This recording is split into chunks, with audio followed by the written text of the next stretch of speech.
La democracia moderna tiene desafíos que no encontramos en los libros.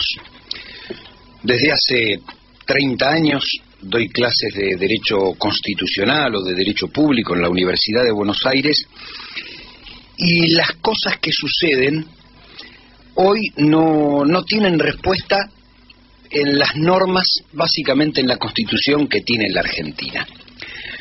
Hace un ratito escuchábamos a Barcesat hablar de lo que él llamaba ontología jurídica, es decir, cuando algo es nulo, de nulidad absoluta y que no puede seguir adelante, y es lo que ayer hizo Bonadío con el procesamiento de Cristina Fernández de Kirchner. Por si ustedes recién se suman al programa, Bonadío, en una causa gemela, en una causa paralela a la que ya tiene el juez Ercolini, decidió procesar a Cristina Fernández de Kirchner, a sus hijos y a una serie de empresarios por supuesta asociación ilícita. Les dijo que eran una banda que se habían organizado para robar.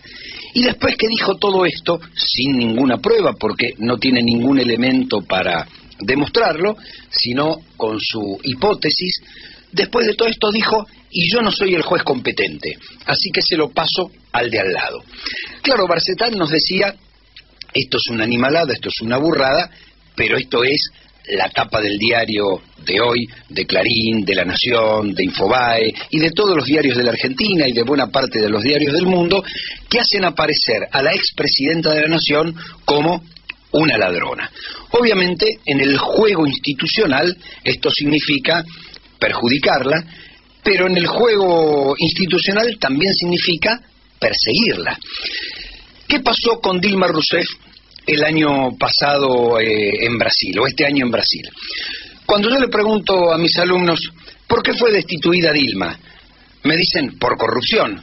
Y yo les digo: no, eso es lo que dicen los diarios, que fue destituida por corrupción, pero en realidad fue destituida por una cuestión técnica, que es haber usado una partida presupuestaria destinada a obras públicas y la cambió para destinarla a planes sociales. No hay acto de corrupción, no es que se llevó la plata a la casa, en lugar de gastarla en fideos, la gastó en lavarropas, ¿sí? Es decir, una cuestión de cambio de destino de las partidas presupuestarias. Sin embargo, la gente cree que fue por otro motivo. Ahora, la conclusión de ese episodio es la destitución de una presidenta que había sido votada por más de 50 millones de personas.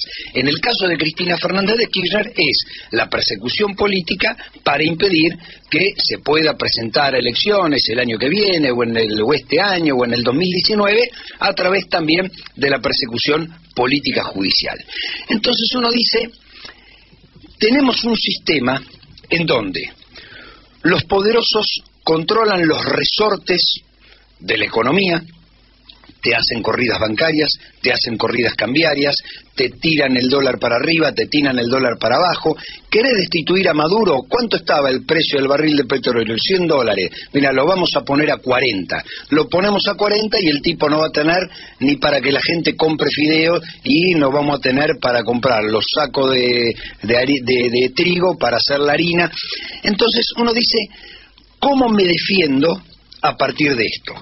Hay un sistema internacional americano débil. Por un lado, la Comisión Interamericana de Derechos Humanos y la Corte Interamericana de Derechos Humanos, que es respetuosa de las convenciones internacionales. Barcesat hoy nos decía, bueno, no solo hay que pedir la nulidad de este procesamiento de Cristina, sino que hay que ir a la Comisión Interamericana de Derechos Humanos, porque acá es un claro caso de persecución política. Pero después tenés la OEA, que avala y avaló, e imagino seguirá avalando por deseo de Estados Unidos y de Canadá, todos los golpes de Estado formales como se daba en la década del 60 o 70, o los golpes de Estado blando, esto es, por el poder económico, por el poder mediático, que en este momento se está dando por América Latina. Los países que han resistido a estas presiones hasta ahora han hecho dos cosas. Nunca dejaron de tener a la gente movilizada en la calle, pero a su vez cambiaron su orden institucional a través de reformas de la Constitución. ¿Por qué? Porque nosotros tenemos una Constitución anacrónica, escrita en 1853, pensada en 1791 o en 1779, que es la Constitución norteamericana, es decir, una Constitución pensada para la sociedad del siglo XVIII, aplicada en el siglo XXI frente a un mundo que es absolutamente distinto y que no contiene la complejidad que hoy se requiere resolver. Lo que sí tenemos que saber es que estamos frente a un nuevo modelo golpista en América Latina. Y ese modelo golpista nuevo en América Latina tiene una cabeza económica, que son los grandes grupos concentrados, una cabeza mediática, que son esos mismos grandes grupos concentrados con poder mediático, una cabeza política, que sigue siendo el Departamento de Estado norteamericano, y una pata judicial al servicio de los intereses de los grupos económicos concentrados, al servicio de los intereses del status quo, al servicio de los intereses del Departamento de Estado norteamericano. Uno no sabe por dónde y cuál es en definitiva, las nuevas instituciones que hay que crear para defender a la democracia y mantenerla con un sentido transformador frente a estos grupos económicos.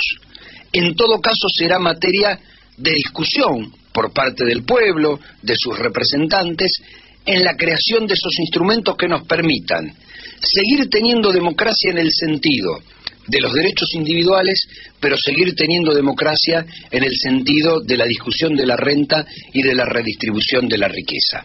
Mientras tanto, lo que no podemos ignorar es lo que tenemos del otro lado. Grupos económicos, grupos políticos, grupos mediáticos y grupos de jueces que no quieren la democracia, que la limitan, la condicionan, te persiguen y la terminan usando como instrumento de sus propios intereses. Gustavo López.